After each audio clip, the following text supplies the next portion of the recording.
So, planning information before the event. So, firstly, we as AJK Kebajikan initiated the process of borrowing the first aid kit. Guided by our secretary, we prepared an official memo requesting the use of the first aid kit.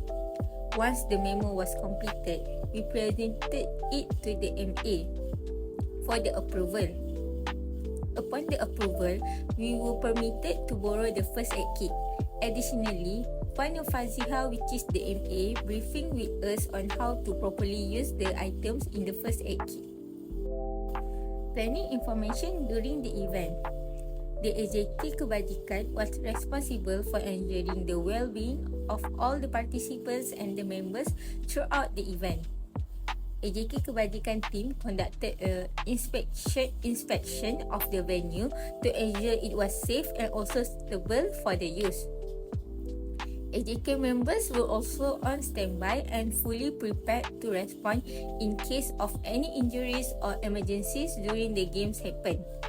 So before the activities begin, all the participants were briefed and reminded to exercise the caution to avoid any injuries happen. So for the last one is planning information after the event. So the AJK Kebajikan will conduct a debriefing session to reflect on and evaluate the overall safety performance.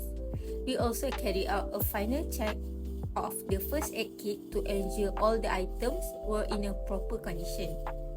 Once confirmed, the first aid kit was respectfully returned to the MA with our sincere thanks for their support and guidance throughout the event.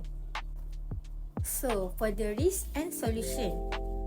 So, for the first risk is didn't have any knowledge in creating a memo. We realized that we have lack of experience and knowledge in preparing an official memo, which is the first step for requesting the first aid kit. So, to solve this problem, we asked for help from the secretary who provided a clear instruction. Moreover, we referred to the template that was prepared by the secretary. With their support, we successfully completed the memo and gained valuable knowledge for future tasks. So, the second risk is physical injuries. To avoid any injuries happen during the event, the participants were guided by the AJK Kebajikan to warm up and stretching to prepare their bodies and reduce the chance of muscle strain. The participants were also reminded to wear an appropriate attire for comfort and safety. Lastly, AJK Kebajikan ensured that all playing surfaces were inspected safe for use. So the third risk is dehydration and heat-related illness. So to prevent any dehydration and heat-related illness, the AJK Kebajikan took several preventive measures. The participants were advised to stay hydrated before, during and after the event, with reminders to drink enough water, especially during peak heat hours. So before the start of activities, buns and also water bottle were provided to ensure the participant had some energy and hydration. Additionally, AJK Kebajikan encouraged everyone to wear breathable and comfortable clothing suitable for outdoor physical activities, prioritizing their safety and also comfort throughout the event. So, the last risk is improper supervision or coaching. The coaches should have a proper training and knowledge in the sport to ensure they can provide safe and effective instruction. Having too many participants per coach can lead to oversight and less individual attention.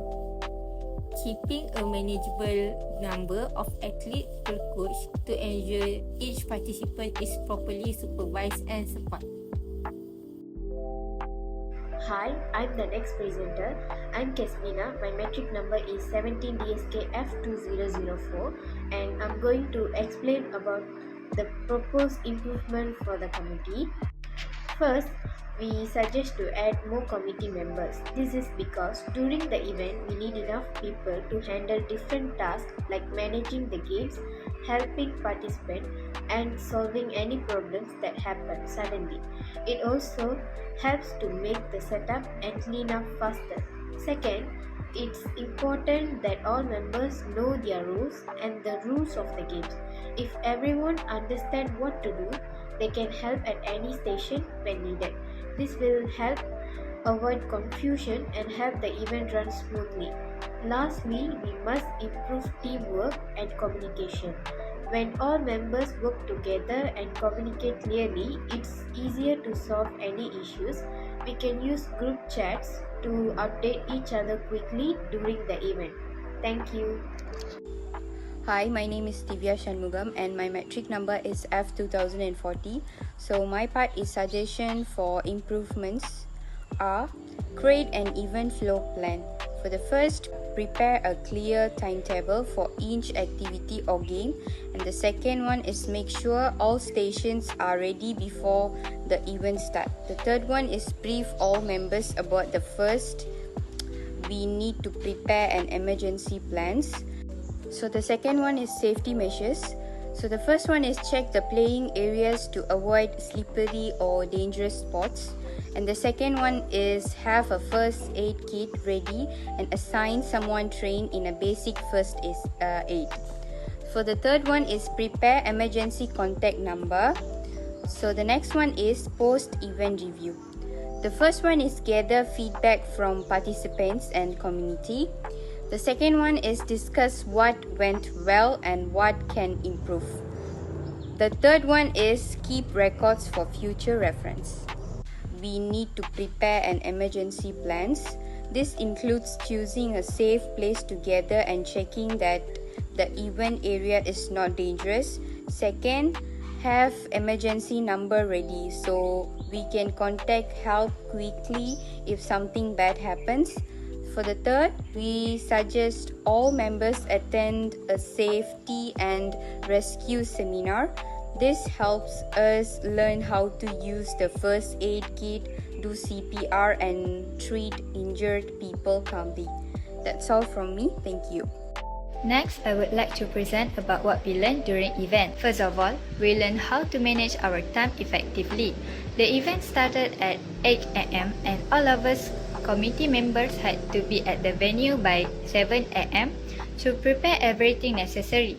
For example, as the Welfare and Discipline Committee, we had to ensure that items like the first aid kit were safely at the venue so they would be readily available when needed.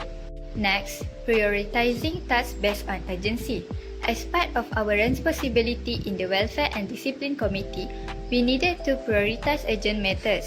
For instance, if a participant fell while doing an activity, we had to quickly assist them and check their condition. If the injury was serious, we would use the first aid kit and treat the affected area accordingly. Next, being fair and consistent. We were responsible for ensuring all participants follow instructions, such as wearing sport attire on Friday night and Saturday morning, and traditional attire during the closing ceremony. We also made sure all participants listened to the instruction before starting any activity. For example, we asked them to put down their phones temporarily and listen to the MC so they could understand the instruction clearly. Next, we treated everyone equally. We realized the importance of treating everyone fairly regardless of background, popularity, or relationship. For example, we applied the same rule to everyone to avoid favorism or bias. If a participant was late or disobeyed instruction, we had to take appropriate action, even if the person was someone we knew or a friend. Next, teamwork and communication. We had to work together to get things done. In our Welfare and Discipline Committee, there were 4 of us. We split into 2 pairs, to handle welfare and to handle discipline. Even though we divided the responsibility, we still worked together. For example, if a participant lost something, we would all have to look for it. Also, clear communication was important to ensure everything runs smoothly. If a participant was sick, we had to clearly inform for the others, committee members about the condition. We also had consistently share updates. If something happened involving a committee members or participants, we needed to inform each other so no areas were left unchecked and participants would receive timely help when needed. Next, responsibility in every role given. We were tasked with responsibilities such as preparing emergency supplies like the first aid kit, taking care of student well-being and maintaining participant discipline. For example, if a student arrives late, we reminded them to be punctual so others wouldn't have to wait. As a facilitator, each of us in charge of a group would remind participants to come early. Additionally, we helped other committees when needed. Since injuries were rare during the event and we were relatively free, we offered assistance to others committee who needed help. Lastly, adapting to unexpected situations. We had to stay flexible and adapt to different situations. Even though we had planned the event thoroughly, unexpected things could still happen. For example, we had an activity where participants had to run, so we had to stay alert in case someone fell during the event. Being adaptable means adjusting ourselves to the situation. For example, if a participant got injured, we had to quickly provide assistance and inform the other committee members. On the event day, I was monitoring a game when a participant fell. I immediately went to check on them and asked if they were okay. Fortunately, the participant was fine and could continue playing. That's all from us. Thank you.